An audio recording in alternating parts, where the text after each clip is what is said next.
بسم اللہ الرحمن الرحیم قل لا اسألكم علیہ اجرا الا المودۃ بالقربى صدق اللہ العظیم وصدق رسولہ النبی الامین المکین الکریم ونحن علی ذلک لمن الشاہدین والشاکرین۔ پیارے آقا علیہ الصلاۃ والتسلیم کے پیارے دیوانوں، معمول کے مطابق محرم الحرام کے 10 دنوں میں یہاں پر موجود اہل سنت و جماعت کے جتنے بھی علماء کرام ہیں اور عوام ہیں، اس مرتبہ پھر اہل بیت کرام کی محبت میں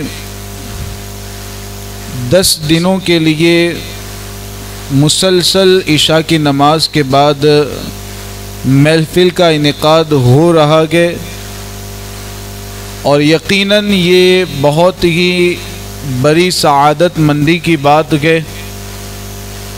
جتنے حضرات اس محفل میں شرکت کے لیے آتے ہیں اور جو حضرات اس محفل کو منعقد کرتے ہیں، ان تمام کے لیے یہ یقیناً دنیا اور آخرت میں سعادت مندی اور نجات کا ذریعہ ہے۔ اہل بیت کرام سے محبت کرنا، چونکہ آپ حضرات جانتے ہیں کہ آج کی اس نشست خاص طور سے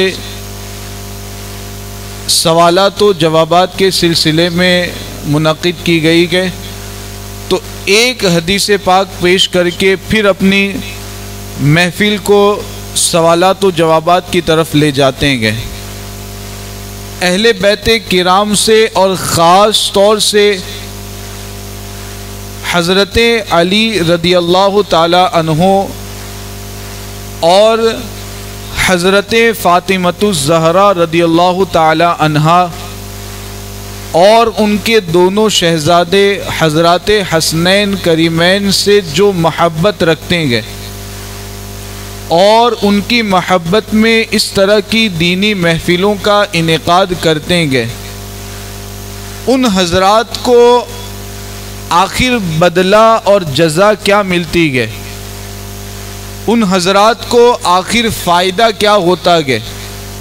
ایک سوال یہ آپ کے ذہن میں بھی پیدا ہو رہا ہوگا کہ آخر اس طریقے سے جو محفلوں کا انعقاد ہوتا ہے، ہر سال 10 دن خاص طور سے اہل بیت کی محبت میں محفلیں منعقد کی جاتی ہے، اور دور دراز سے علماء کرام اور مقررین اعظام کو بلا کر کے اہل بیت کی شان اور ان کی فضیلت بیان کی جاتی ہے۔ آخر اس کا فائدہ کیا ہے اور اس کے ذریعہ ہمیں کیا بدلہ حاصل ہوگا، کیا ہمیں جزا ملے گی؟ یہ ایک سوال ہے جس سوال کو ہم اللہ کے رسول علیہ الصلاۃ والسلام کے ارشاد کے ذریعہ حل کرتے ہیں کہ حضرات حسنین کریمین سے محبت کرنے کا کیا فائدہ، حضرت علی رضی اللہ تعالی عنہ سے محبت کرنے کا کیا فائدہ، حضرت فاطمۃ الزہرا رضی اللہ تعالی عنہا سے محبت کرنے کا کیا فائدہ۔ اس سوال کا جواب حدیث پاک کی روشنی میں ہم حل کرنے کی کوشش کرتے ہیں۔ اللہ کے رسول علیہ الصلاۃ والسلام نے ارشاد فرمایا، من احبنی و احب ہذین و اباہما و امہما فکان معی فی درجتی یوم القیامہ۔ اس حدیث کو آپ سماعت کریں کہ محفلیں منعقد کرنے کا فائدہ کیا، اہل بیت کرام کی محبت میں اس طرح کی محفلوں میں شرکت کرنے کا فائدہ کیا۔ تو اللہ کے رسول علیہ الصلاۃ والسلام نے ارشاد فرمایا کہ جس نے مجھ سے محبت کی اور جس نے ان دونوں سے محبت کی، یعنی امام حسن اور امام حسین، اور جس نے ان کے والد حضرت علی سے محبت کی اور جس نے ان کی والدہ فاطمۃ الزہرا سے محبت کی، تو کتنے افراد کا ذکر کیا گیا؟ ایک تو حضور علیہ الصلاۃ والسلام کا ذکر ہوا، نمبر 2 حضرات حسنین کریمین کا ذکر ہوا، نمبر 3 ان کے والدین یعنی حضرت علی اور حضرت فاطمۃ الزہرا رضی اللہ تعالی عنہما کا ذکر ہوا۔ تو ان حضرات کے تعلق سے اللہ کے رسول علیہ الصلاۃ والسلام نے فرمایا کہ جنہوں نے ان سے محبت کی، اب یہاں پر جتنے بھی لوگ حاضر گئے یقیناً ان کے دلوں میں ان حضرات کی محبت موجود گئے، یقیناً ان کے دلوں میں حضور علیہ الصلاۃ والسلام کی محبت گئے۔ آپ جتنے بھی حضرات گئے یقیناً حضرات حسنین کریمین سے محبت کرنے والے گئے، یقیناً ان کے والدین کی محبت کا چراغ اپنے دلوں میں روشن کرنے والے گئے۔ تو آپ جیسے اہل بیت کرام سے محبت کرنے والے لوگوں کے لیے اور خاص طور سے حضرات حسنین کریمین اور ان کے والدین سے محبت کرنے والوں کے لیے اللہ کے رسول علیہ الصلاۃ والسلام نے فرمایا کہ اس محبت کا فائدہ کیا ہوگا، اس محبت کا صلہ کیا ملے گا، اس محبت کی جزا کیا ملے گی؟ کان معی فی درجتی یوم القیامہ۔ کیا فائدہ ہوگا؟ قیامت کے دن حضور علیہ الصلاۃ والسلام فرماتے گئے کہ وہ میرے ساتھ میرے درجے میں ہوگا۔ یہ گئے اہل بیت کرام کی محبت کا فائدہ اور اہل بیت کرام کی محبت کا بدلہ اور ان کی محبت کی جزا، کہ حضور علیہ الصلاۃ والسلام اس کی ضمانت دے رہے ہیں کہ وہ قیامت کے دن میرے ساتھ ہوگا اور میرے درجے میں ہوگا۔ تو اتنا بڑا مقام اور اتنا بڑا مرتبہ ہے اہل بیت کرام کی محبت کا۔ لیکن ساتھ میں یہ بھی میں واضح کرتا چلوں کہ اہل بیت کرام کی محبت کا یہ مطلب نہیں ہے کہ ایک طرف حضرت علی رضی اللہ تعالی عنہ سے محبت کا دعویٰ کیا جائے اور دوسری طرف حضرت ابو بکر صدیق رضی اللہ تعالی عنہ کی شان میں گستاخی کی جائے۔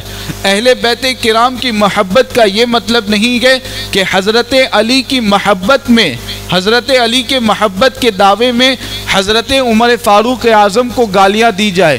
یہ ہرگز اہل بیت کرام کی محبت کا مطلب نہیں ہے، بلکہ اہل بیت کرام کی محبت جس کے دل میں واقعی ہوگی اور سچی محبت رکھنے والا جیسے اہل بیت کرام سے محبت کرتا ہے ویسے ہی حضور علیہ الصلاۃ والسلام کے ہر صحابی سے محبت کرے گا۔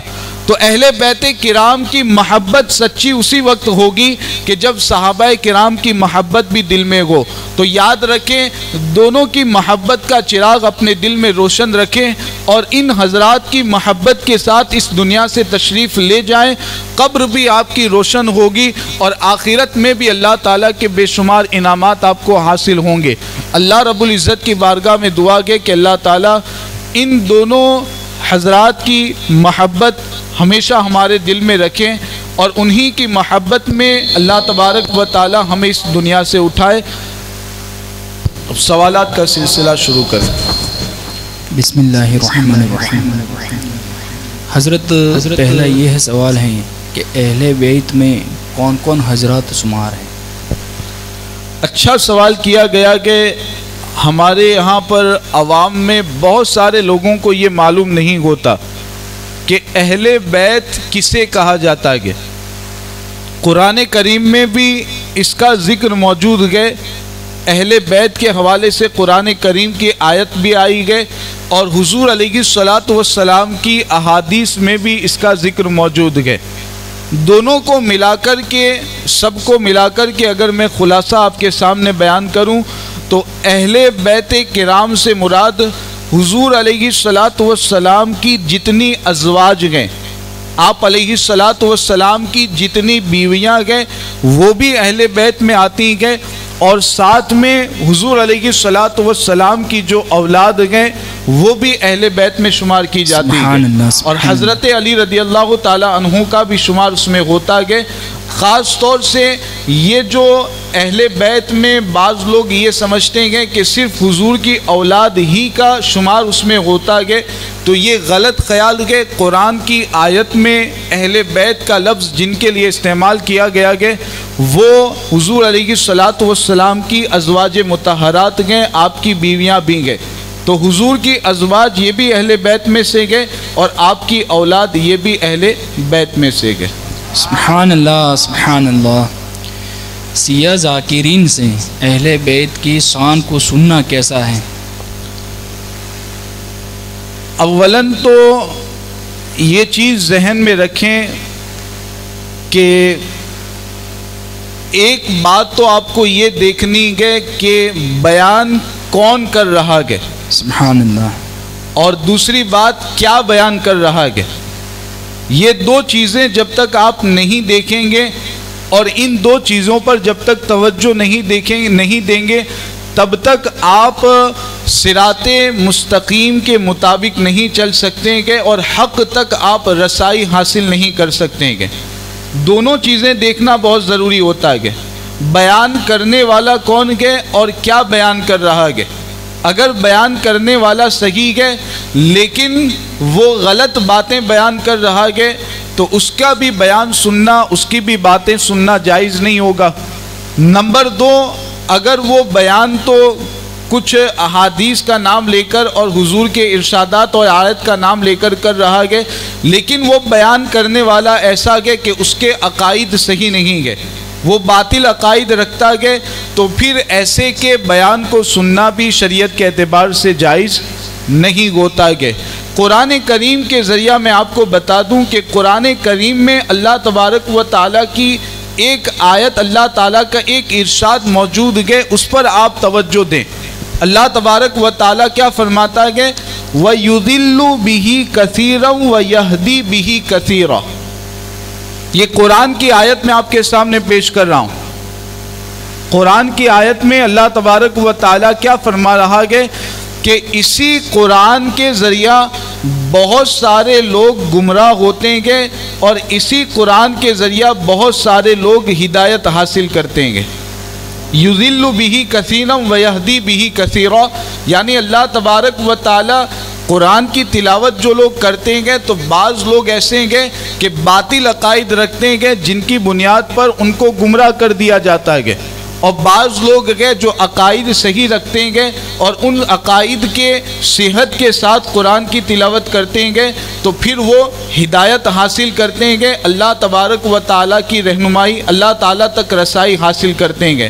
تو قرآن کے بارے میں قرآن ہی میں فرمایا گیا کہ قرآن کے ذریعہ بہت سارے لوگ گمراہ بھی ہوتے ہیں اور بہت سارے لوگ ہدایت بھی حاصل کرتے ہیں۔ تو پتہ چلا کہ قرآن ہر ایرے گہرے سے سننے کی اجازت نہیں ہوگی۔ قرآن کا مطلب، قرآن کا ترجمہ، قرآن کی تفسیر ہر ایک سے سننے کی اجازت نہیں ہوگی، اس لیے کہ اسی قرآن سے گمراہ ہونے والے بھی لوگ ہوں گے اور اسی قرآن سے ہدایت حاصل کرنے والے بھی ہوں گے۔ تو خاص اس بات کو دیکھنا ضروری ہے کہ بیان کرنے والا کون ہے۔ اب جو شیعہ ذاکرین ہے جن کے عقائد میں یہ بات شامل ہے کہ حضرت علی رضی اللہ تعالی عنہ معاذ اللہ انبیاء کرام سے بھی زیادہ مرتبہ رکھتے ہیں، جن کے عقائد میں یہ شامل ہے کہ امام حضرت جبرائیل علیہ السلام نے نبوت لانے میں، نبوت پہنچانے میں، وحی پہنچانے میں غلطی کر دی، حضرت علی کو پہنچانی تھی اور وہ حضور علیہ الصلوۃ والسلام کو پہنچا دی گئی۔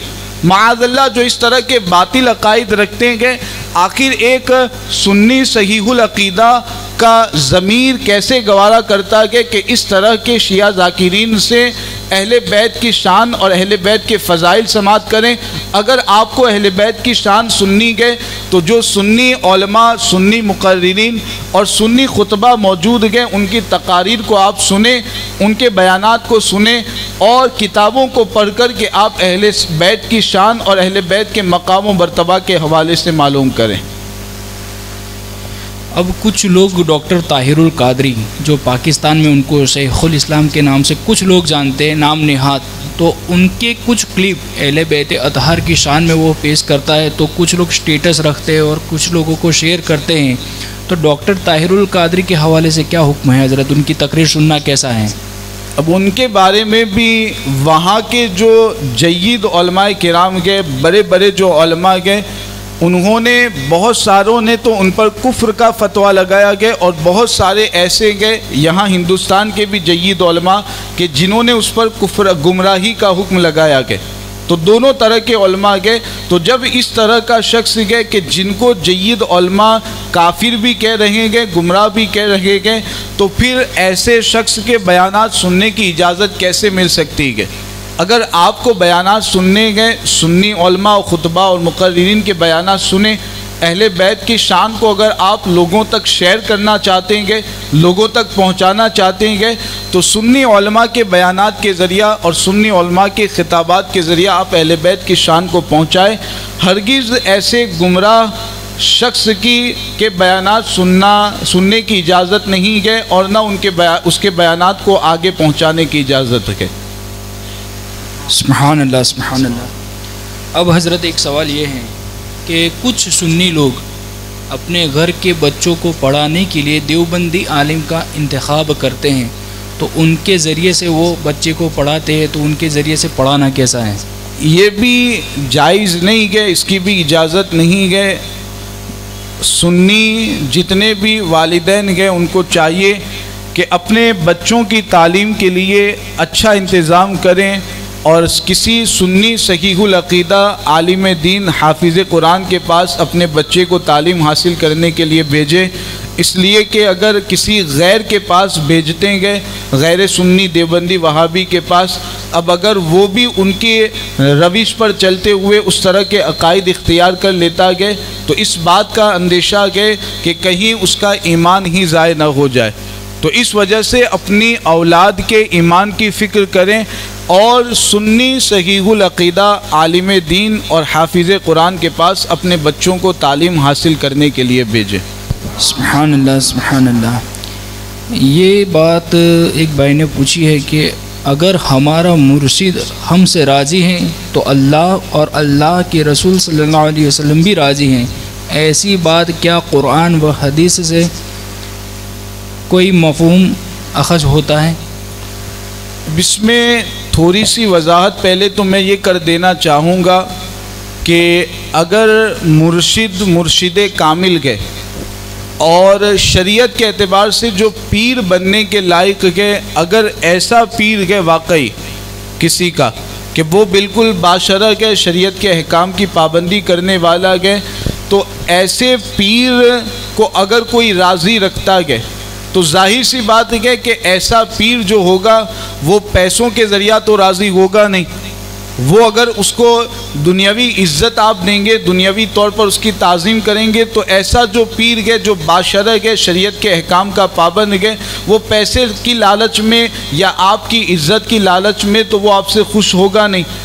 وہ تو اسی وقت آپ سے خوش ہوگا کہ جب آپ اللہ اور اس کے رسول علیہ الصلاۃ والسلام کے احکام کی پابندی کریں اور اللہ اور اس کے رسول علیہ الصلاۃ والسلام کے احکام کے مطابق اپنی زندگی کو گزاریں، تبھی وہ آپ سے راضی ہوگا. تو اگر واقعی پیر کامل گئے وہ آپ سے راضی گئے تو اس کا یہ مطلب ہے کہ آپ کی زندگی ایسے گزر رہی ہے جس زندگی سے اللہ تعالیٰ بھی راضی گئے اور اس کے رسول علیہ السلام بھی راضی گئے. سبحان اللہ سبحان اللہ. تو اس میں کوئی شک و شبہ کی بات نہیں ہے کہ اگر پیر کامل گئے اور واقعی باشرع شریعت کے احکام کی پابندی کرنے والا پیر گئے تو ایسے پیر کو اگر آپ راضی کرتے گئے اور وہ پیر آپ کی زندگی کو دیکھ کر، آپ کے نیک اعمال کو دیکھ کر راضی ہوتا گئے تو پھر ان نیک اعمال کے ذریعے اللہ تعالیٰ اس کے رسول بھی راضی ہوں گے. ورنہ عام جو پیر ہوتے ہیں جو شریعت کے احکام کے پابند نہیں ہیں ان کے بارے میں یہ قول نہیں کہا جا سکتا کہ ماشاء اللہ. کیا پیر ہونے کے لیے عالم ہونا شرط ہے؟ عالم ہونے کا یہ مطلب اگر لیا جائے کہ باضابطہ 8 سال تک 9 سال تک دارالعلوم میں جا کر کے وہ تعلیم حاصل اس نے کی گو اور سند حاصل کی گو، تو یہ تو شریعت کے اعتبار سے ضروری نہیں ہے. لیکن ہاں پیر ہونے کے لیے یہ ضرور ہے کہ وہ اتنا علم رکھتا ہو کہ اپنے طور پر اپنی ضروریات کے مسائل کا علم وہ نکال سکتا ہے، ضروریات کے مسائل کو قرآن و حدیث اور عربی کتابوں سے وہ اخذ کر سکتا ہے، نکال سکتا ہے. تو اتنا علم رکھتا ہے تو ایسا شخص پیر ہوگا جس کے پاس اتنا علم ہوگا. لیکن اتنا علم ہونے کے لیے کوئی ضروری نہیں ہے کہ 8 سال تک 9 سال تک سند حاصل کی جائے. تعلیم حاصل کرنے کے بعد تبھی جا کر کے وہ اس طریقے سے عالم ہوگا یا اس کے پاس اتنا علم آئے گا. ہو سکتا ہے کہ مطالعے کے ذریعہ، علماء کی صحبت اختیار کرنے کے ذریعہ، مفتیان کرام کے پاس بیٹھنے کے ذریعہ اس کے پاس اتنا علم آ جائے کہ جس کے ذریعہ وہ اپنے ضروری مسائل کو اخذ کر سکے، نکال سکے. تو 2 چیزیں گئے، سند یافتہ عالم نہیں ہے لیکن واقعی اس کے پاس علم گئے تو وہ پیر بننے کے لائق گئے.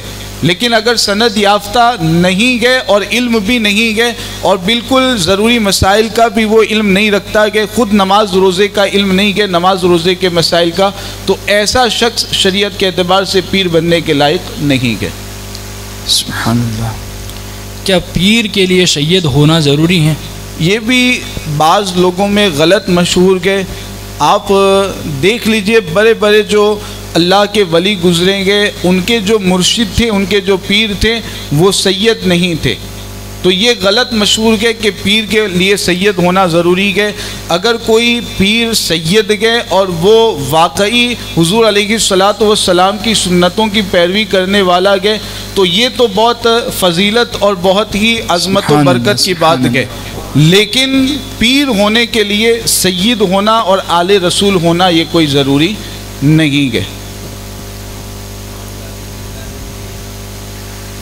جی بہت سارے اولیاء کرام گزریں گے، اب اس کو بتانے کی ضرورت ہی نہیں ہے، ورنہ گنانے جائیں گے تو ایک لمبی فہرست آپ کے سامنے پیش کی جا سکتی ہے کہ بڑے بڑے اولیاء کرام کے، حضور غوث پاک وغیرہ، جن کے پیر جو تھے وہ آل رسول نہیں تھے، سید نہیں تھے.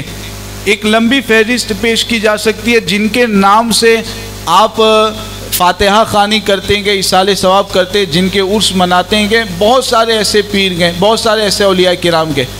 تو یہ بالکل غلط خیال ہے کہ پیر ہونے کے لیے سید ہونا ضروری ہے. ماشاء اللہ. مونچھوں کو پست کرنے کا کیا مطلب ہے؟ مونچھوں کو بالکل کمپلیٹ نکال دینا ہے یا پھر ترسوانا ہے؟ بالکل نکال دینا یہ تو بہتر نہیں ہے، بالکل ختم کر دینا یہ اچھا نہیں ہے. پشت کرنے کا یہ مطلب ہے کہ بالکل مختصر اس طریقے سے کر دی جائے کہ ہونٹوں کے نیچے تک بال نہ آئے اور مختصر بالکل کر دی جائے. لیکن بالکل نکال دینا یہ منع ہے، بہتر نہیں ہے. اگر کوئی کر بھی لیتا ہے تو گنہگار نہیں ہوگا.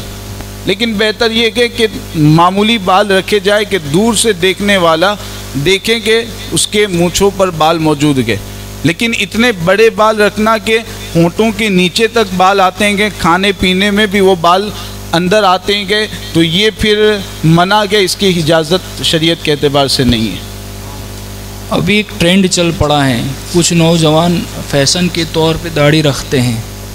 تو فیشن کے طور پہ داڑھی رکھنے سے کیا ان کو یہ فضیلت حاصل ہو جائے گی کہ حضور علیہ الصلوۃ والتسلیم کی سنت کے مطابق میں نے داڑھی رکھی ہے؟ تو ہرگز یہ فضیلت حاصل نہیں ہوگی.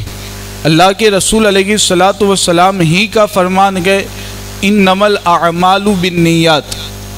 عمل کا دار و مدار نیت پر ہوتا ہے.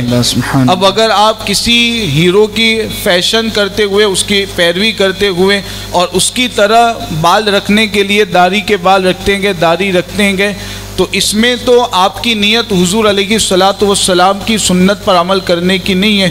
تو جب حضور کی سنت پر عمل کرنے کی نیت نہیں ہے تو ایسی صورت میں سنت پر عمل کا ثواب بھی نہ ملے گا. تو فیشن کی نیت سے اگر کوئی اس طرح رکھتا گئے تو ہرگز اس کو سنت پر عمل کرنے کا ثواب حاصل نہیں ہوگا. اللہ اکبر.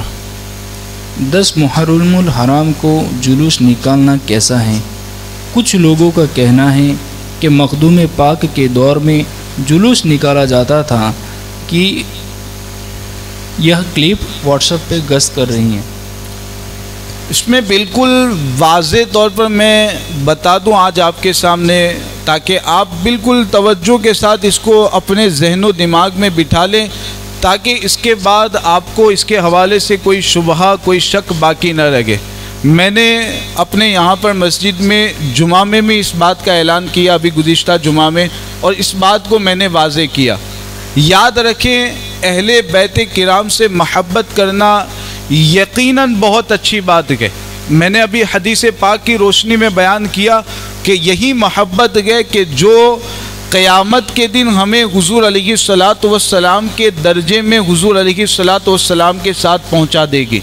تو یقیناً اہل بیت کرام سے محبت کرنا یہ اہل سنت و جماعت ہی کا خاصہ ہے، اہل سنت و جماعت ہی کے نصیبے میں یہ بات آئی ہے کہ وہ اہل بیت کرام سے سچی پکی محبت کرتے ہیں۔ تو اس میں کوئی شک اور شبہہ ہے ہی نہیں۔ لیکن دوسری بات ہمیں یہ بھی ذہن میں رکھنی ہے کہ اہل بیت سے محبت ہم کیوں کرتے ہیں؟ حضور علیہ الصلاۃ والسلام کی آل اور حضور کی اولاد اور حضور کی ازواج ہونے کی وجہ سے۔ یہی ایک وجہ ہے نا کہ حضور علیہ الصلاۃ والسلام سے نسبت ان کو حاصل ہو گئی، حضور علیہ الصلاۃ والسلام سے تعلق ان کو ہو گیا، حضور علیہ الصلاۃ والسلام سے کانٹیکٹ ہو گیا۔ تو اسی تعلق کی وجہ سے ہم اہل بیت سے محبت کرتے ہیں، اسی تعلق کی وجہ سے ہم اہل بیت کی محبت کو اپنے دل میں جگہ دیتے ہیں۔ تو جب اہل بیت سے محبت حضور علیہ الصلاۃ والسلام کی وجہ سے کی جاتی ہے، تو اب یہ چیز ذہن میں رکھنا ضروری ہے کہ محبت میں کوئی بھی ایسا کام کرنے کی اجازت نہیں ہوگی جس سے حضور علیہ الصلاۃ والسلام نے منع کیا ہو، ورنہ پھر آپ کی محبت سچی پکی محبت نہیں ہوگی، کیونکہ حضور علیہ الصلاۃ والسلام کی وجہ سے محبت کی جاتی ہے۔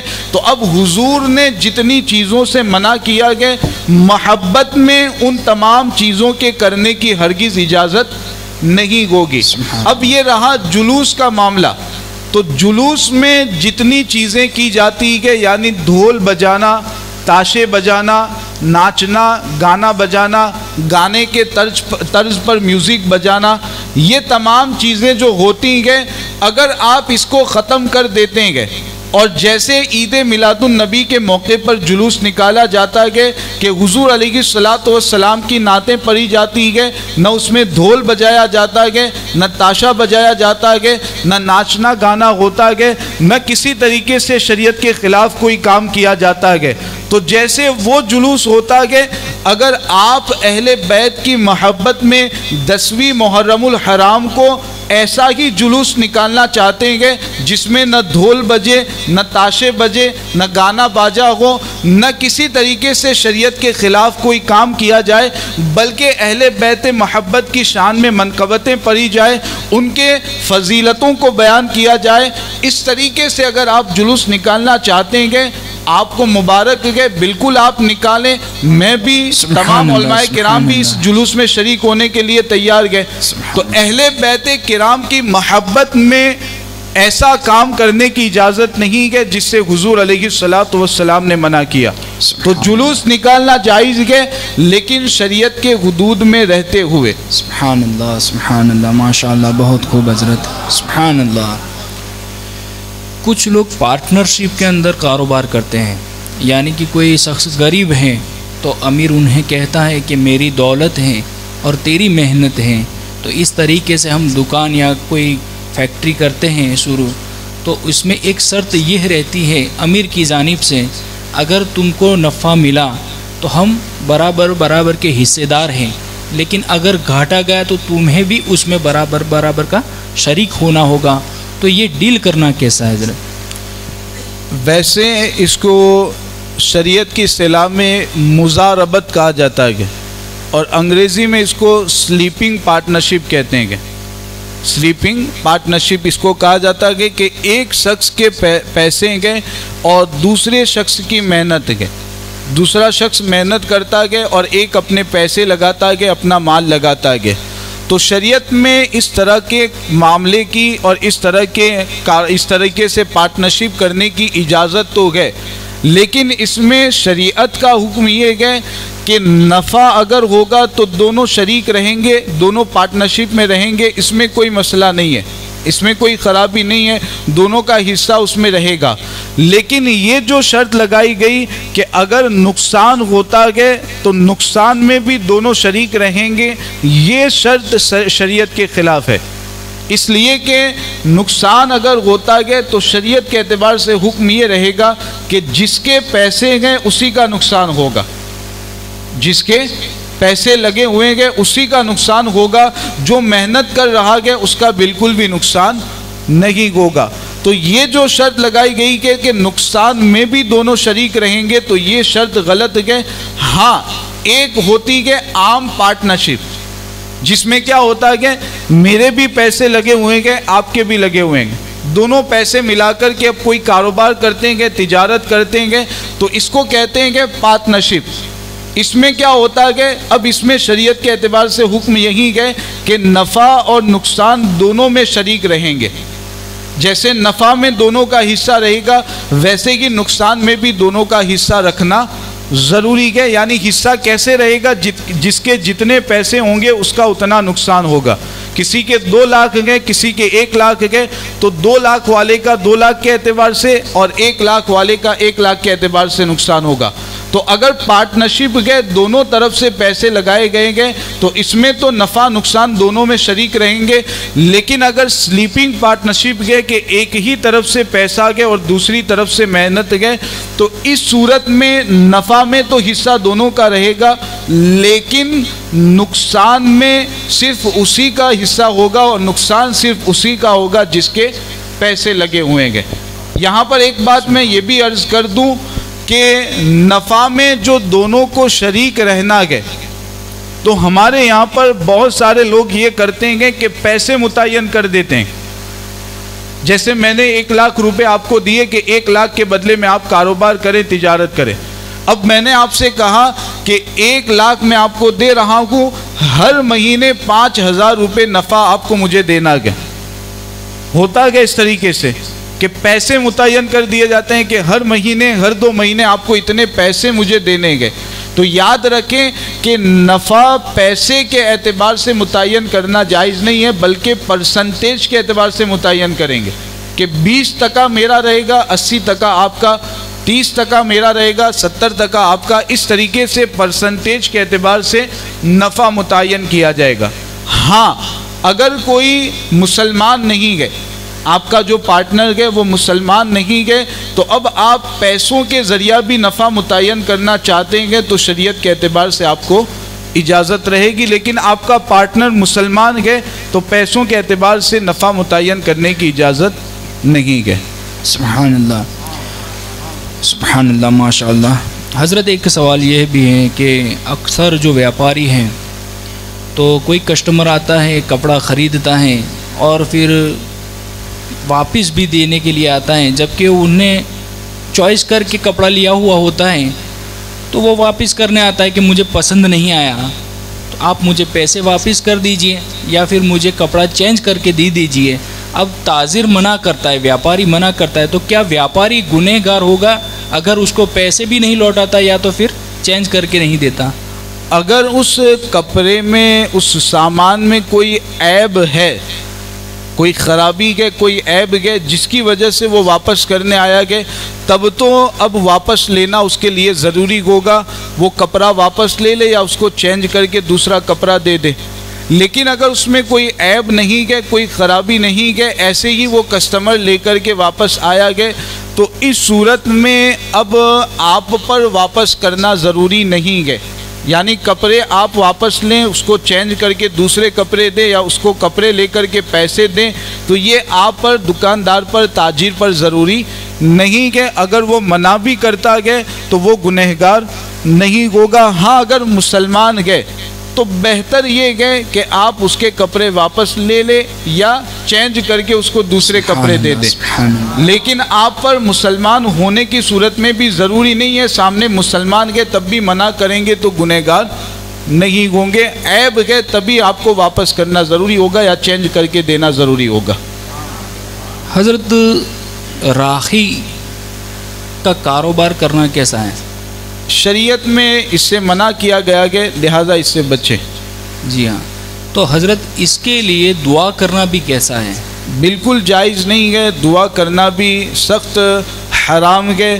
بلکہ اگر اس کو حلال سمجھ کر کے یا اس کو اچھا کام سمجھ کر کے کرے گا تو یہ تو کفر ہو جائے گا. اللہ اکبر.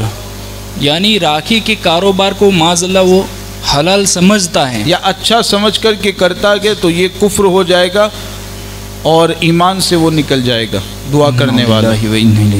یعنی کہ اگر کسی نے یہ پوچھا کہ راکھی کا کاروبار کیسا چل رہا ہے تو راکھی کے کاروبار کرنے والے نے یہ کہہ دیا معاذ اللہ کہ الحمدللہ سب بک گئی، تو یہ کہنا کیسا ہے؟ یہ بھی بالکل اللہ تبارک و تعالیٰ کا شکر ادا کرنا ایک حرام چیز پر، حرام کاروبار پر، یہ بھی نہایت سخت حکم ہے اس کا. اس میں بھی توبہ کرنا اور ساتھ میں پھر دوبارہ ایمان لانا، دوبارہ نکاح کرنا یہ ضروری ہوگا. کسی بھی حرام کاروبار پر، حرام چیز پر الحمدللہ اگر کوئی کہتا ہے یا برکت کی دعا کرتا ہے حرام کاروبار کے لیے بارک اللہ کہتا ہے کوئی، تو یہ بھی اسلام سے وہ دعا کرنے والا نکل جائے گا. اس کی وجہ سے اللہ اکبر. تو حضرت سب حرام کے جتنے بھی کاروبار کے سب کا یہی حکم رہے گا. اللہ اکبر. حضرت تو یہ تو کسی کو علم نہ تھا کہ یہ کاروبار کیسا ہے، ناجائز ہے، لیکن ان کو علم یہ نہیں تھا کہ یہ اس پر دعا کی جائے گی تو پھر یہ حکم لگے گا. تو اس شخص کے لیے کیا حکم ہوگا؟ دعا کرنے والے کے لیے ہاں، کہ بھائی ان کو تو علم ہی نہیں تھا کہ ناجائز کاروبار پر دعا کرنا جائز نہیں ہے. احتیاطاً اس میں بھی وہ توبہ تو کرنی ہے، توبہ کے ساتھ ساتھ پھر تجدید ایمان اور تجدید نکاح بھی کر لے، یعنی دوبارہ کلمہ پڑھ لیں اور دوبارہ نکاح بھی کر لیں. احتیاطاً یہ کام کر لیں تاکہ وہ حتی الامکان اس چیز سے بچ جائے. جی حضرت، یہ بار بار اگر کوئی شخص تجدید ایمان کرتا ہے تو بار بار تجدید ایمان کرنا، اور کبھی کبھی وہ تجدید نکاح بھی کرتا ہے بار بار کہ کہیں کوئی جملہ مجھ سے نکل گیا ہو تو پھر اس پر وہ تجدید ایمان کیا کرتا ہے، توبہ کرتا ہے اور پھر تجدید نکاح بھی کرتا ہے. تو بار بار تجدید نکاح کرنے سے کیا نکاح پر کوئی فرق آئے گا؟ تجدید ایمان کا مطلب تو میرے خیال سے آپ سمجھتے ہوں گے کہ توبہ کر لیں اور توبہ کرنے کے بعد دوبارہ کلمہ شہادت پڑھ کر کے اسلام میں داخل ہویا جائے. تو یہ تو بار بار کرنے کے بارے میں علماء نے لکھا ہے کہ دن میں ایک مرتبہ تجدید ایمان کر لینا مستحب اور بہتر ہے. سبحان اللہ. دن میں ایک مرتبہ کرنا. بلکہ اعلیٰ حضرت علیہ الرحمٰن نے فرمایا کہ یہ جو استغفار ہوتا ہے، لوگ سمجھتے ہیں کہ توبہ کرنے کے لیے کہا جاتا ہے، کہ استغفار کرنے کے لیے کہا جاتا ہے، کہ تو برا سمجھتے ہیں کہ ہم کہاں توبہ کریں، ہم کہاں استغفار کریں. اس طرح کی ذہنیت بعض لوگوں میں ہوتی ہے. اعلیٰ حضرت علیہ الرحمٰن نے فرمایا کہ اللہ کے رسول علیہ الصلاۃ والسلام دن میں 70 مرتبہ استغفار کیا کرتے تھے. 70 یعنی 70 ٹائم 70 مرتبہ استغفار کرتے تھے. تو یہ تو ایک اچھی چیز ہے، کوئی بری چیز نہیں ہے. آپ توبہ کرتے رہیں، استغفار کرتے رہیں اور کلمہ شہادت بھی آپ پڑھتے رہیں. ایمان میں بار بار آپ کلمہ شہادت پڑھ کر کے تجدید ایمان کرتے رہیں، یہ اچھی چیز ہے. ایسے ہی علماء نے فرمایا کہ تجدید نکاح بھی کرتے رہنا چاہیے. 15 دن میں، ایک مہینے میں تجدید نکاح کر لینا چاہیے. اور احتیاطاً اگر آپ تجدید نکاح کرتے ہیں تو اس میں مہر کی کوئی ضرورت نہیں ہے. مہر کی ضرورت نہیں ہے. 2 گواہ ہیں، گھر ہی کے 2 گواہ رکھیں، میاں بیوی آپس میں بیٹھ کر کے نکاح کر لیں تو نکاح ہو جائے گا. اس میں مہر کی بھی کوئی ضرورت نہیں ہے. تو بہتر ہے کہ 15 دن، مہینے میں، سال میں کبھی تجدید نکاح بھی کر لیا کریں. اور تجدید ایمان تو روزانہ 1 مرتبہ ضرور کر لیں تاکہ اس کی جو برکتیں ہیں وہ آپ کو حاصل ہوتی رہیں. سبحان اللہ سبحان اللہ. یعنی نکاح پر کوئی حضرت فرق نہیں آئے گا؟ نکاح پر بالکل فرق نہیں آئے گا، بلکہ کرتے رہنا یہ بہتر ہے، اچھا ہے. سبحان اللہ. اب حضرت ایک مسئلہ یہ بڑا اہم ہے کہ کچھ مسلمان ایسی جگہ پر نوکری کرتے ہیں کہ غیر مسلم بھی وہاں پر نوکری کرتے ہیں. تو اگر کوئی غیر مسلم لڑکی ہے اور مسلمان کو اپنا بھائی مانتی ہے، وہ راکھی باندھتی ہیں، تو راکھی باندھنا کیسا ہے حضرت؟ راکھی باندھنا، بندھوانا، یہ بہن کے ساتھ بندھوانا، یعنی وہ تو چاہتا نہیں ہے کہ مجھے کوئی راکھی باندھے، لیکن کسی نے آ کر کے غیر مسلم لڑکی نے، تو میرا بھائی ہے تو میں تجھے راکھی باندھتی ہوں، اس طرح سے وہ راکھی باندھتی ہے۔ جہاں تک ہو سکے اس سے بچا ہی جائے اور اس کو منع کیا جائے، اس سے بچا جائے جہاں تک ہو سکے۔ اگر وہ زبردستی باندھ بھی دیتی ہے تو فوراً اس کو نکال دیا جائے اور اس سے بچنے کی کوشش کریں اور اس کو سختی کے ساتھ اس چیز سے منع کریں۔ ایسا نہیں کہ آپ اس کو سختی کے ساتھ نہ روکیں، بلکہ اس سے منع کر دیں کہ سختی کے ساتھ اس سے روکا جائے، اس سے منع کیا جائے اور اس سے بالکل بچنے کی کوشش کی جائے۔ تو کچھ لوگ بندھوا دیتے ہیں اس طرح سے، تو یہ غلط ہے، اس سے بچیں، آئندہ اس سے توبہ بھی کریں، اس سے بچیں اور آئندہ اس چیز کو نہ کرنے کا پورا ارادہ کریں۔ جی، تو کسی نے اگر بندھوا لیے تو اس پر تجدید ایمان کا حکم ہوگا؟ تجدید ایمان اور تجدید نکاح کا حکم تو نہیں ہوگا، البتہ اس سے بچنا ضروری ہے۔ اور اگر کسی لڑکی نے مسلمان لڑکی کو تلک کر دیا معاذ اللہ، تو اس صورت میں کفر ہو جائے گا۔ اب اس پر توبہ کرنا، تجدید ایمان، تجدید نکاح کرنا یہ ضروری ہوگا اگر سر میں تلک لگا دیا جائے تو۔ اللہ اکبر۔ تو اگر وہ لڑکا جو ہے تلک جس کو کیا گیا ہے مسلمان ہے، لیکن وہ تو نہیں چاہتا تھا کہ یہ تلک بھی کرے، لیکن اس نے تلک کر دیا، تو واقعی اگر ایسا ہے، اب یہ عوام جو پوچھتی ہے کہ میں تو نہیں چاہتا تھا، حالانکہ وہ چاہتا تو وہاں سے چلا جاتا، اس کو سختی کے ساتھ منع کر دیتا، تو یہ تمام صورتیں ہوتی ہیں، پھر بھی وہ لگا لیتے ہیں۔ اور بعض عوام کا یہ کیا رہتا ہے کہ وہ پھر آ کر کہتے ہیں کہ میں تو نہیں چاہتا تھا۔ تو جب نہیں چاہتے تھے تو سختی کے ساتھ منع کرنا چاہیے تھا، اس کو دور بھگانا چاہیے تھا، اس سے دور ہونا چاہیے تھا۔ تو یہ تمام کام کرنے چاہیے تھے۔ اگر واقعی یہ سب کچھ کرنے کے باوجود کسی نے زبردستی لگا دیا تو اس پر تو پھر کفر کا حکم نہیں لگے گا، کہ جب وہ اس پر راضی ہی نہیں گئے اور زبردستی اس کو لگا دیا گیا، دو چار لوگوں نے پکڑ کر کے اس کو لگا دیا، تو اس پر کفر کا حکم نہیں لگے گا۔ لیکن حتی الامکان جہاں تک ہو سکے اس سے بچنے کی کوشش کرنا ضروری ہے۔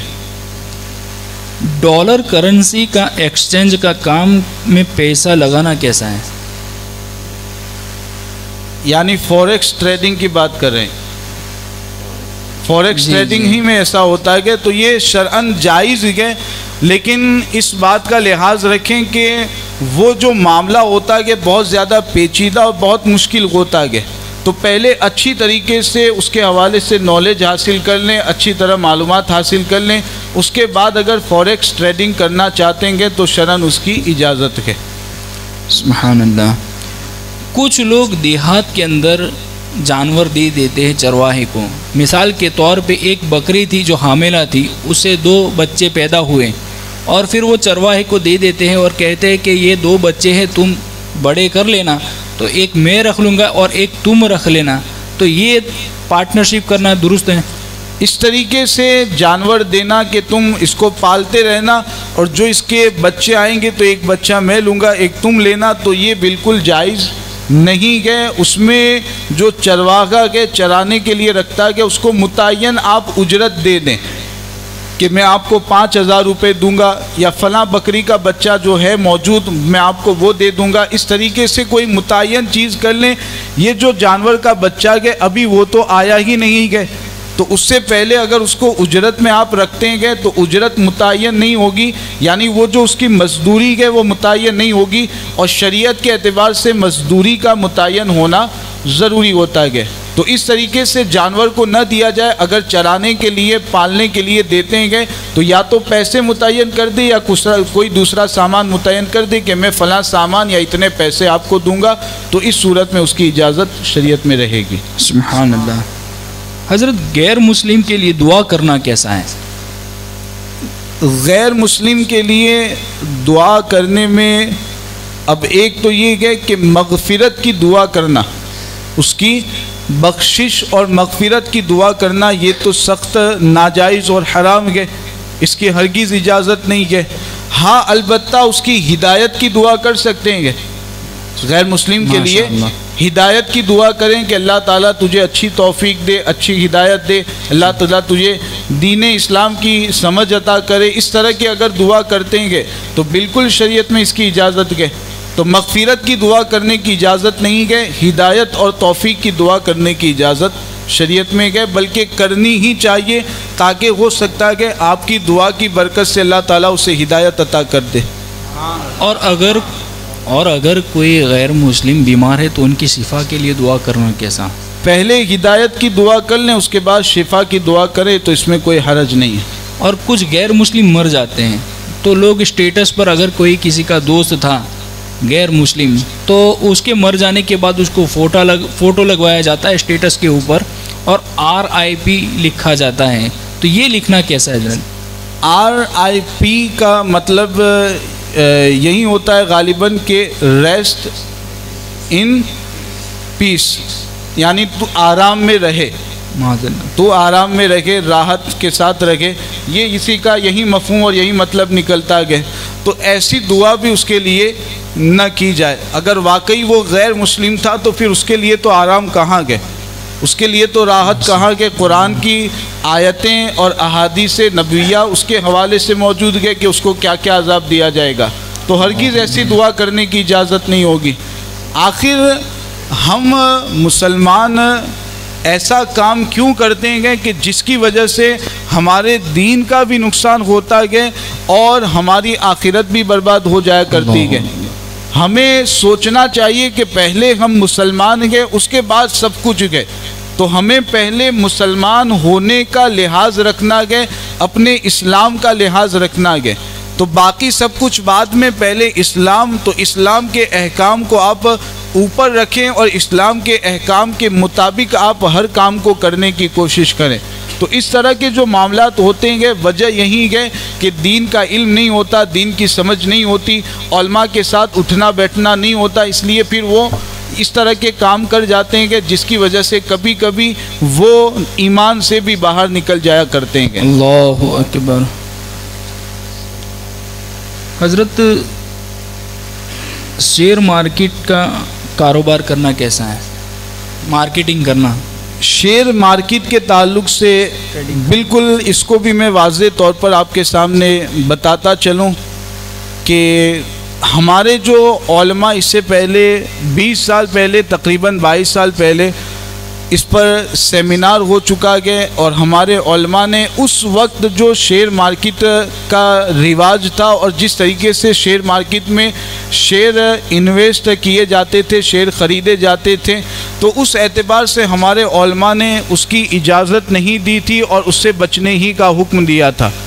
لیکن آج کے اس زمانے میں، اب میں خود اپنی بات کروں کہ اپنے طور پر میں نے جو آج کے دور میں شیئر مارکیٹ کے حوالے سے اچھی معلومات رکھتے ہیں، اچھی نالج رکھتے ہیں، ان سے رابطہ کیا، رابطہ کرنے کے بعد مکمل تحقیق کرنے کی کوشش کی، جس کے نتیجے میں جس کے ذریعہ میں اس نتیجے میں پہنچا کہ اگر کچھ شرائط کا لحاظ رکھا جائے تو آج کے دور میں شیئر مارکیٹ کرنے کی اجازت مل سکتی ہے۔ نمبر ایک، شیئر مارکیٹ میں 2 طرح کے شیئر پہلے ہوتے تھے، ابھی تو اکثر جو کمپنیاں کے صرف ایک ہی طرح کا شیئر رکھتی ہے۔ پہلے 2 طرح کے شیئرز ہوتے تھے، پریفرنس شیئرز اور ایکویٹی شیئرز، لیکن ابھی میں نے معلوم کیا تو 99% کمپنیاں ایسی ہیں کہ وہ ایک ہی طرح کا شیئر رکھتی ہے، یعنی ایکویٹی شیئرز، جو کہ شریعت کے اعتبار سے جس میں انویسٹ کرنا جائز ہوتا ہے۔ کہ اب میں ڈیٹیل میں نہیں جاؤں گا، آپ سمجھ نہیں پائیں گے، بس مختصر یہ سمجھ لیں کہ ایکویٹی شیئرز میں انویسٹ کرنا شریعت کے اعتبار سے جائز ہوتا ہے۔ اب اس میں جو دوسری خرابی جو ہمارے علماء نے بتائی تھی کہ اس میں شیئر کمپنی جو ہوتی ہے وہ کیا کرتی ہے، پبلک سے لون لیتی ہے، پبلک سے قرضہ لیتی ہے، اور لون لینے کے بعد پبلک کو لون جب ریٹرن کرتی ہے تو اس میں انٹرسٹ اور سود بھی پبلک کو دیتی ہے۔ 2 لاکھ روپے لیے تو 2 لاکھ کی جگہ پر 2,50,000 واپس کرے گی۔ تو کمپنی یہ کرتی ہے کہ بانڈ لیتی ہے، لون لیتی ہے، بانڈ جس کو کہا جاتا ہے، کہ وہ لون لے کر کے پھر انٹرسٹ کے ساتھ اس کو واپس کرتی ہے، اور وہ انٹرسٹ کی جو رقم ہوتی ہے وہ شیئر ہولڈر کے جو پیسے جمع ہوتے ہیں اسی میں سے وہ ادا کرتی ہے۔ اس کو آپ تھوڑا سمجھیں گے تو سمجھ پائیں گے، ورنہ معاملہ اور مسئلہ بہت مشکل ہے۔ تو اگر بانڈ کے تعلق سے آپ پہلے سے یہ بتا دیتے ہیں شیئر لیتے وقت ہی کہ میرے پیسے بانڈ میں نہیں دیے جائیں گے، جو انٹرسٹ دیا جاتا ہے اس میں میرے پیسے نہیں دیے جائیں گے، اور ایکویٹی شیئرز میں آپ اپنے پیسے انویسٹ کرتے ہیں، اور ساتھ میں یہ بھی آپ لحاظ رکھتے ہیں کہ جو کمپنی جس میں آپ پیسے انویسٹ کر رہے ہیں وہ جائز اور حلال کاروبار ہی کر رہی ہے، تو اس صورت میں اجازت مل سکتی ہے۔ پھر سے آپ سمجھ لیں، جو کمپنی کے شیئر جس سے آپ خرید رہے ہیں، ایک بات تو یہ دیکھ لینی ہے کہ وہ جائز کاروبار کرتی ہے، جائز کاروبار میں اپنے پیسے انویسٹ کرتی ہے۔ نمبر 2 کہ ایکویٹی شیئرز ہی میں آپ شیئرز لیں۔ نمبر 3 کہ بانڈ جو کمپنی انٹرسٹ لیتی ہے، لون لیتی ہے، انٹرسٹ واپس کرتی ہے انٹرسٹ کے ساتھ، تو اس میں آپ بالکل پہلے ہی سے واضح کر دیں کہ اس میں میرے پیسے نہیں دیے جائیں گے۔ تو ان 3 چیزوں کے ساتھ، ان 3 شرطوں کے ساتھ شیئر مارکیٹ میں اگر پیسے انویسٹ کیے جائیں تو اس کی اجازت آج کے زمانے میں مل سکتی ہے۔ لیکن مکمل جو بات بتائی گئی ہے اس کو سمجھ لیں، یا پھر پرسنلی آپ رابطہ کریں اور مکمل معلومات حاصل کرنے کے بعد ہی انویسٹ کرنا چاہیں تو انویسٹ کریں۔ جی آئی پی او اسی میں، تو اس میں بھی انٹرسٹ کے نام سود کے طور پر واپس دیا جاتا ہے نا۔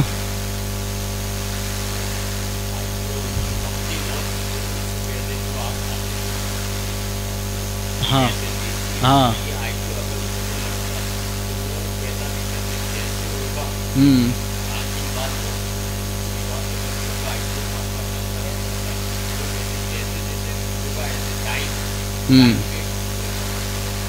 تو ٹھیک ہے، وہ شیئرز ہی تو ایک طریقے سے کہ آپ انویسٹ ہی کر رہے ہیں، انویسٹ ہی کرنا ایک طریقے سے ہوتا ہے، تو اس کی اجازت رہے گی، لیکن یہ جو میں نے شرطیں بتائی گئے ان شرطوں کی پابندی کرتے ہوئے۔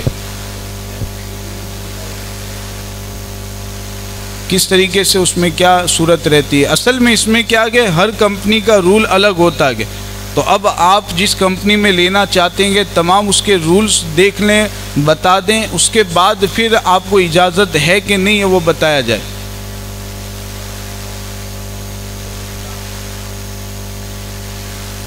تو ٹھیک ہے، وہ تو شریعت کے اعتبار سے بھی ایکویٹی شیئر جو ہوتے ہیں، ابھی بتایا گیا سلیپنگ پارٹنرشپ ہوتی ہے یا پارٹنرشپ ہوتی ہے، اس میں نفع جتنے پارٹنر ہوتے ہیں سب تقسیم کر لیتے ہیں، سب ڈیوائڈ کر لیتے ہیں، تو اس میں تو کوئی حرج نہیں ہے، بلکہ اسی لیے آپ انویسٹ کرتے ہیں کہ نفع ہو تو آپ کو بھی اس میں سے حصہ ملے۔ اگر نفع میں سے حصہ نہیں ملے گا تو انویسٹ کون کرے گا؟ تو ڈیوائڈ کرنے میں کوئی حرج نہیں ہے۔ پارٹنرشپ کا مسئلہ میں نے آپ کو بتا دیا پہلے ہی۔ انشاءاللہ پھر کبھی ہم یہ تجارت کے مسائل پر ایک سیشن رکھیں گے، اور مفتی صاحب سے رابطہ کرنے کے بعد ہم ایک سیشن انشاءاللہ طویل سیشن رکھیں گے۔ کوشش کریں گے، آپ کریں گے کوشش تجارت کے مسائل کو سیکھنے کی، کریں گے تو انشاءاللہ ہم ایک ڈیٹ طے کرتے ہیں اور مفتی صاحب سے رابطہ کرتے ہیں، وہ پھر ہماری بارگاہ میں آ جائیں گے، چونکہ ابھی سوالات بہت ہیں، وقت بھی بالکل کم ہیں اور اس میں تھوڑی طویل گفتگو ہیں، تو چند ضروری مسائل ہیں ان کی طرف بڑھتے ہیں ہم۔ تو حضرت ایک سوال یہ بھی ہے کہ عید غدیر کا منانا کیسا ہے؟ عید غدیر اس سے پہلے 2 4 5 سال پہلے آپ یہی جانتے ہوں گے، کوئی یہی سمجھتا ہوگا کہ عید غدیر یہ کون مناتا ہے؟ شیعہ مناتے ہیں۔ 2 4 5 سال پہلے یہی سمجھا جا رہا تھا، ہر کوئی یہی سمجھ رہا تھا، تو شیعہ مناتے ہیں اور وہ غلط طریقے پر اور اپنے غلط عقائد کا اظہار کرنے کے لیے عید غدیر مناتے ہیں۔ اصل میں اس میں جو اس کا پس منظر ہے، اس میں جو باتیں پوشیدہ ہے وہ یہ ہے کہ غدیر خم یہ ایک جگہ ہے جس جگہ پر ایک موقع پر حضور علیہ الصلاۃ والسلام نے حضرت علی رضی اللہ تعالیٰ عنہ کے بارے میں یہ فرمایا تھا، من کنتو مولاہ فہذا علی مولا۔ حضرت علی کے بارے میں یہ فرمایا تھا، ہم سنی بھی اس کو مانتے ہیں۔ یقیناً حضور علیہ الصلاۃ والسلام نے حضرت علی کی یہ شان صحابہ کے سامنے بیان کی کہ جس کا میں مولا یہ علی بھی اس کے مولا ہیں.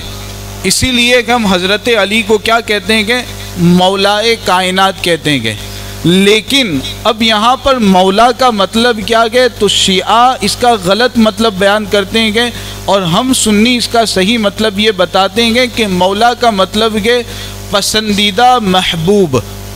حضور یہ بتانا چاہتے ہیں کہ جس کا میں محبوب ہوں، جو مجھ سے محبت کرتا ہے وہ علی سے بھی محبت کرتا ہے. جس کا میں محبوب ہوں وہ علی کا بھی محبوب ہے. تو حضور علیہ الصلوۃ والسلام کے فرمانے کا یہ مطلب ہے، ہرگز حضور کے فرمانے کا یہ مطلب نہیں ہے کہ حضرت علی خلیفہ بلا فصل ہے، یعنی حضرت حضور کے بعد فوراً حضرت علی ہی خلافت کے حقدار ہے. یہ بالکل اس کا مطلب نہیں ہے، اور تفصیلی بحث ہے اس کے بارے میں.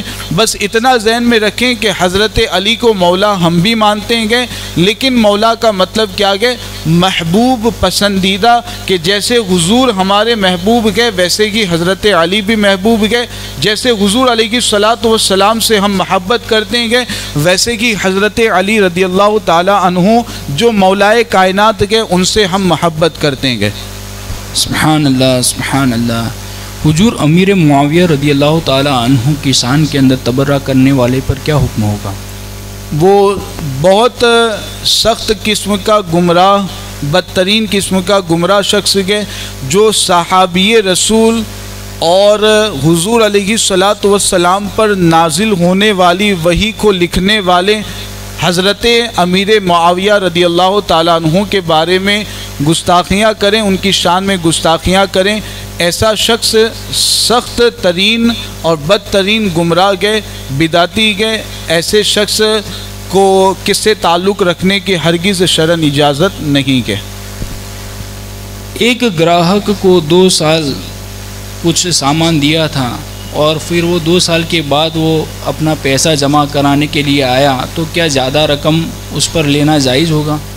اگر پہلے 2 سال پہلے سودا ہو چکا ہے، 2 سال پہلے سودا ہو چکا تھا کہ یہ میں نے 100 روپے میں یہ سامان آپ کو بیچا اور سودا مکمل ہو چکا تھا، تو اب اگر وہی 2 سال پہلے والا سودا وہ آپ کر رہیں گے، وہ لینے کے لیے آیا پیسے دے کر کے آپ سامان دے رہیں گے، تو سودا پہلے ہو چکا تو اب تو قیمت بڑھانے کی اجازت نہیں ہوگی.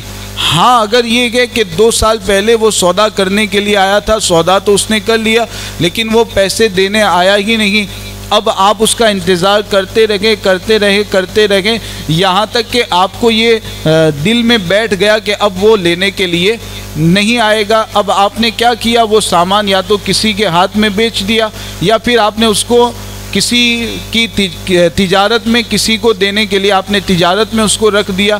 تو اب ایسی صورت میں اب اگر وہ دوسری مرتبہ وہ سامان لینے کے لیے آتا ہے کہ تو ویسا ہی کپڑا یا ویسا ہی سامان اگر وہ لینے کے لیے آتا ہے تو اب چونکہ قیمت زیادہ ہوگی تو جتنی قیمت ہوگی اس کے اعتبار سے آپ اس کو دینا چاہیں تو دے سکتے ہیں. تو پہلے والا اگر سودا ہو چکا ہے تو اب تو قیمت بڑھانے کی اجازت نہیں ہوگی، اور اگر اس کو آپ بیچ چکے ہیں یا پھر کسی بھی طرح تجارت کے ذریعے آپ نے اس کو نکال دیا، اب وہ اس طرح کا کپڑا یا سامان لینے کے لیے آتا ہے تو یہ تو نیا سودا ہوگا. اب جو قیمت نہیں ہوگی اس کے اعتبار سے دینا ضروری ہوگا. سبحان اللہ. اب ایسا ہوا کہ ایک کسٹمر کو 5,000 روپے کے حساب سے کچھ سامان دیا تھا، لیکن اپنے متعینہ وقت کے اندر وہ لوٹا نہیں آیا، پیسے اس نے لوٹائے نہیں، اب تاخیر ہو گئی زیادہ، تو اب اس پر زیادہ رقم لینا کیسا ہے؟ تو وہ سامان اگر خود اس دکان کے مالک پر تاجر کے پاس ہی اگر ہے دے دیا تھا، دے چکا ہے تو ایسی صورت میں تو زیادہ قیمت لینے کی اجازت نہیں ہوگی. نہیں ہے. اگر غیر مسلم ہے تو پھر اجازت رہے گی، مسلمان گئے تو زیادہ قیمت لینے کی اجازت نہیں رہے گی. جی سبحان اللہ، سبحان اللہ. اب یہاں پر حضرت اکثر دیکھا جاتا ہے کہ جو بلڈر حضرات ہوتے ہیں وہ زمین کو پہلے دیکھ لیتے ہیں. مثال کے طور پہ 40 لاکھ کی زمین ہے، ان میں ان کے پاس صرف 20 لاکھ روپے ہی ہوتے ہیں. اب پہلے کچھ ڈیل ہوتی ہیں کہ ہم آپ کو 20 لاکھ دیں گے، آپ مجھے اپنا زمین کا قبضہ دے دینا، اور جیسے جیسے ہماری دکان یا پھر مکان بن جائیں گے ویسے ویسے ہم آپ کو رقم دے دیں گے، لیکن اس میں بھی کچھ مدت ہوتی ہیں، 2 مہینہ 3 مہینہ۔ تو اگر ان 2-3 مہینے کے اندر وہ دکانیں بھی نہ بیچ پایا اور نہ ہی مکان بھی بیچ پایا، تو ایسی صورت میں یہ ڈیل کرنا کیسا ہے؟ ڈیل تو پہلے ہو چکی ہے، 40 لاکھ کی ڈیل وہ کر چکیں گے کہ 40 لاکھ میں سے 20 لاکھ پہلے دے دیا، اب 20 لاکھ بعد میں دینے باقی ہیں۔ تو اس طرح کی ڈیل کرنے کا مطلب اب سوال پوچھنے کا ہی کوئی مطلب نہیں، ڈیل تو پہلے ہی کر چکے ہیں۔ اب یہ ہے کہ اس کو مکمل کوشش کرنی چاہیے، جو 20 لاکھ باقی بچیں گے ان کو ادا کرنے کی، اور جو زمین کا مالک ہے اس کے حوالے کرنے کی مکمل کوشش اس کو کرنی چاہیے، ورنہ ڈیل تو پہلے ہی ہو چکی ہے۔ لیکن کبھی کبھی تو ایسا ہوتا ہے کہ ایک دکان ابھی بن رہی ہے، ایک شخص اٹھ کر کے کھڑا ہوتا ہے اور 1 لاکھ روپے اس کو بونے کے حساب سے دے دیتا ہے۔ پھر کیا ہوتا ہے کہ ان کو پتہ ہے کہ میرے پاس اور کوئی رقم نہیں ہے، 10 لاکھ کی دکان ہے، 1 لاکھ دے دیا، تو ان کو یہ لگتا ہے کہ کوئی نہ کوئی زیادہ رقم دینے والا تو میرے پاس آئے گا، تو پھر کیا ہوگا کہ مجھے 5 لاکھ زیادہ دے کر کے، اگر آپ کو معلوم ہے کہ آپ رقم نہیں دے پائیں گے، آپ جانتے ہیں کہ آپ کی کنڈیشن حالت ایسی ہے، تو پھر ایسی ڈیل نہیں کرنی چاہیے۔ اگر آپ کو یقین ہے، آپ جانتے ہیں کہ حالت اس طرح کی ہے، نہیں دے پائیں گے، زیادہ جو رقم آپ کو دینی ہے وہ نہیں دے پائیں گے، تو اس طرح کی ڈیل سے بچنا چاہیے، ورنہ پھر آپ کو جھوٹ بولنا پڑے گا، اس کو دھوکہ دینا پڑے گا، یہ سب باتیں کرنی پڑے گی، تو بچنا چاہیے۔ اگر آپ کو معلوم ہے کہ میرے اس طرح کے سورسز ہے کہ جس کے ذریعہ مجھے رقم مل سکتی ہے، تو آپ پھر خریدنا چاہتے ہیں، ڈیل کرنا چاہتے ہیں تو کر سکتے ہیں۔ آخری سوال ہے، نبی اور رسول میں کیا فرق ہے؟ نبی اور رسول کے درمیان فرق تو ویسے بہت سارے کتابوں میں بتائے گئے ہیں، لیکن ایک آسان فرق میں سمجھانے کے لیے آپ کو بتا دیتا ہوں کہ ہمارے علماء نے اس کو بھی بتایا کہ رسول اور نبی کے تعلق سے کہ جو نئی شریعت لے کر کے آتا ہے، جو نئی شریعت لے کر کے آتا ہے، نیا دین لے کر کے آتا ہے، یعنی بالکل احکام نئے ہیں، نئے احکام اور نئی شریعت لے کر کے وہ آتا ہے، تو ایسے شخص کو رسول کہا جاتا ہے۔ اور جو شخص نئی شریعت لے کر نہ آئے بلکہ پہلے جو رسول گزریں گے وہی شریعت کی وہ تبلیغ کرے اور اسی کے احکام دوسروں تک پہنچائے، تو ایسا جو شخص ہوتا ہے اس کو شریعت کے اعتبار سے نبی کہا جاتا ہے۔ تو رسول نئی شریعت والا ہوتا ہے، نبی یہ نئی شریعت والا نہیں بلکہ جو شریعت ہے اسی کے احکام پہنچاتا ہے، اسی شریعت کی وہ تبلیغ کرتا ہے۔ اس کو سمجھنے کے لیے ایک آسان میں چیز آپ کو بتا دوں، حضور علیہ السلام کے بارے میں ہم کیا کہتے ہیں کہ محمد رسول اللہ، تو اس اعتبار سے آپ سمجھ لیں کہ رسول کا یہ مطلب ہوتا ہے اور نبی کا یہ مطلب ہوتا ہے۔ اور بھی بہت سارے فرق بتائے گئے ہیں، لیکن اس فرق کو آپ سمجھ لیں، اس کے اعتبار سے آپ سمجھ سکتے ہیں کہ رسول اور نبی کا کیا مطلب ہوتا ہے۔ سبحان اللہ، ہم نے بہت ساری معلومات مفتی صابر مصباحی صاحب سے حاصل کی ہیں۔ آپ لوگوں سے گزارش ہے وقتاً فوقتاً مفتی صابر مصباحی صاحب کو ہم بلانے کی کوشش کریں، اور اس کے لیے عثمان رضا نوری کا رابطہ کریں، اور کون سی ڈیٹ میں ہمیں بلانا ہے۔ السلام علیکم ورحمۃ اللہ وبرکاتہ۔ اگر مسائل سوالات ہیں تو پھر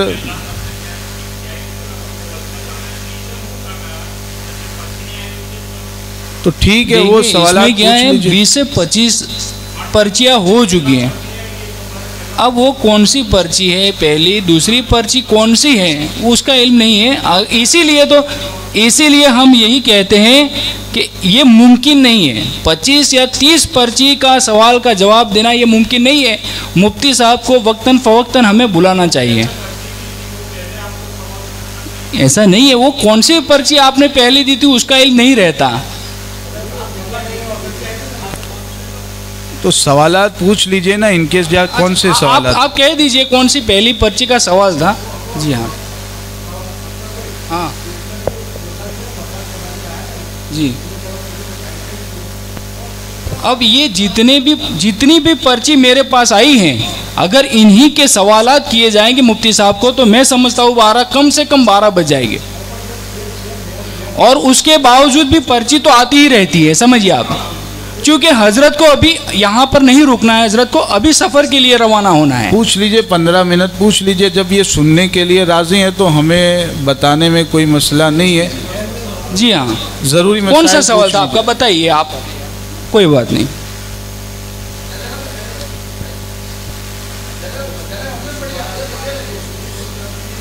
جی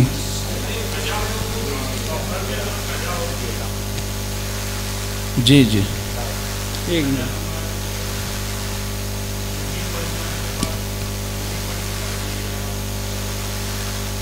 سفر کی حالت میں اگر نماز قضا ہو گئی ہے اور اس کو اب گھر آ کر کے بھی پڑھتے ہیں، یعنی اس کی جو قضا ہے وہ گھر آ کر کے بھی پڑھتے ہیں، تو ایک چیز ذہن میں بٹھا لیں کہ جس حالت میں نماز قضا ہوتی ہے اسی حالت میں اب اسی کے اعتبار سے آپ کو نماز کی قضا کرنی ہے۔ اگر سفر کی حالت میں قضا ہوئی ہے، گھر جا کر کے ابھی آپ پڑھتے ہیں تو 2 ہی رکعت پڑھنی ہے 4 کی جگہ۔ اگر گھر قضا ہوئی ہے، سفر کی حالت میں آپ وہ قضا پڑھ رہے ہیں تو گھر جب ہوئی تھی تو 4 تھی، تو سفر میں بھی 4 ہی پڑھنی ہے۔ تو جہاں پر قضا ہوئی تھی اسی حالت کے اعتبار سے پڑھنی ہے، چاہے گھر جا کر کے آپ اس کو پڑھتے ہیں۔ پوچھ لیجئے، 15 منٹ کوئی مسئلہ نہیں ہے۔ جی ہاں حضرت، یہ مرد کو کون کون سے رنگ کے لباس پہننے چاہیے؟ ویسے تو عام ایک حکم یہ ہے کہ اس طرح کے رنگ کے کپڑے نہ پہنے کہ دیکھنے والے اس کو برا سمجھے، بالکل ایسا رنگ ہے کہ دیکھنے والے اس کو برا سمجھتے ہیں، کہ ہر کوئی انگلی اٹھاتا ہے کہ یہ کس طرح کے رنگ کے کپڑے پہن لیے۔ تو اس طرح کے رنگ کے کپڑے پہننے سے بچنا بہتر ہے، ناجائز و حرام اور گناہ اس میں بھی نہیں ہے، تو بچنا چاہیے۔ محرم کے مہینے میں خاص طور سے الگ سے حکم ہوتا ہے کہ کالے رنگ کے اور سرخ رنگ کے کپڑے وغیرہ یہ پہننے سے بچنا چاہیے، کیونکہ دوسرے لوگوں کی علامت ہوتی ہے۔ تو ویسے عام حکم یہی سمجھ لیں کہ مرد کو اس طرح کے بالکل رنگ کے کپڑے نہیں پہننے چاہیے کہ لوگ اس کو برا سمجھتے ہوں۔ ہر کوئی اس کو برا سمجھتا ہے کہ ہر کوئی اس پر انگلی اٹھاتا ہے، اس طرح کے کپڑے پہننے سے بچنا چاہیے۔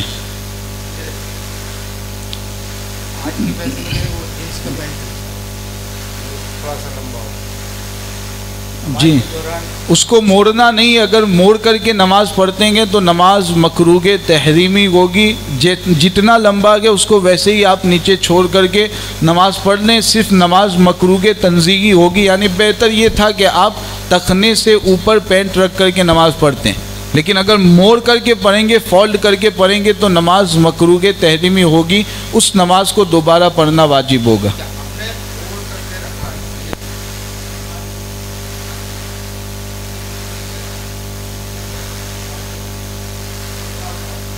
تو نماز توڑ دیجئے، اس کو صحیح کر کے پھر نماز شروع کر دیجئے۔ سبحان اللہ۔ یہاں پر یہ پوچھا گیا ہے کہ حضور صلی اللہ علیہ وسلم سید گرانے کے تھے یا قریش خاندان کے تھے؟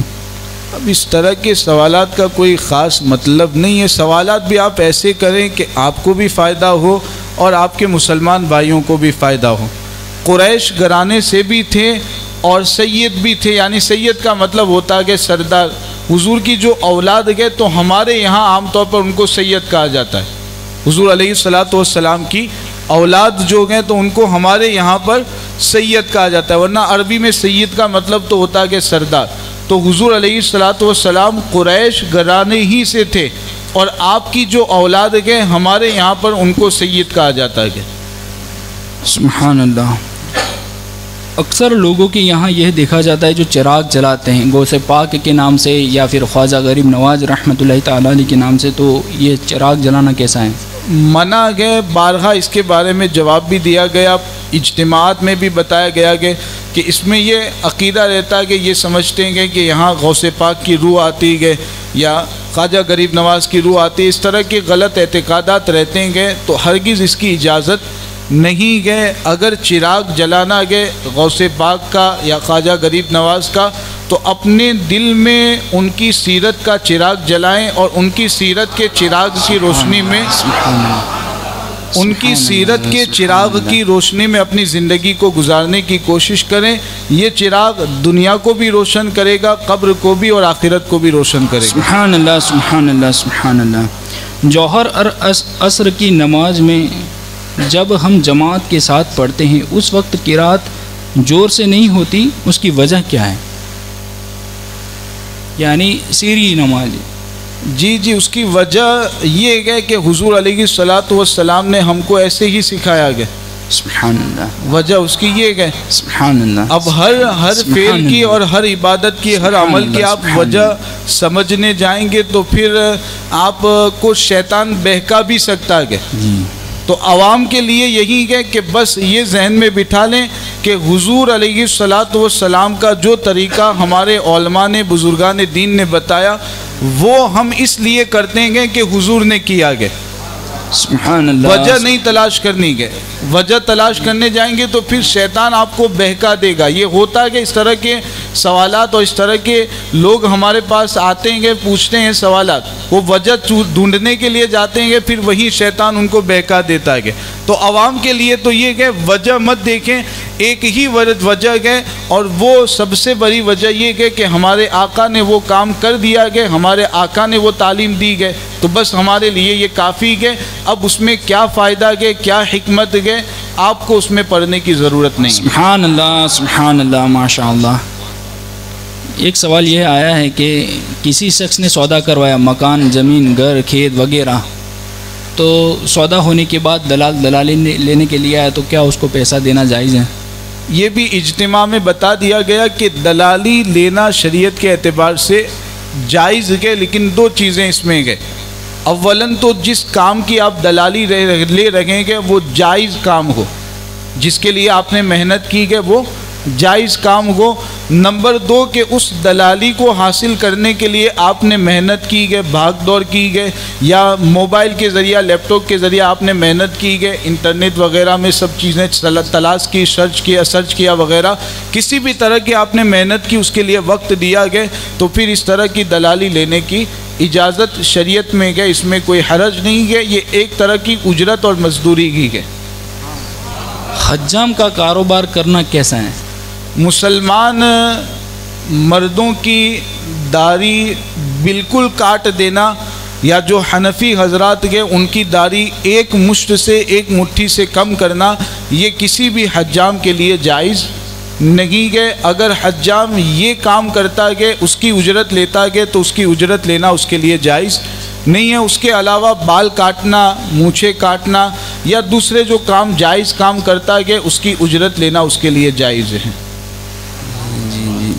اور اس کے ایسے حجام کے یہاں دعوت کھانا کیسا ہے؟ علماء, حفاظ کرام اور دیانت دار, دیندار جو عوام ہے اس کو اس سے بچنا چاہیے. بچیں تو اچھا ہے.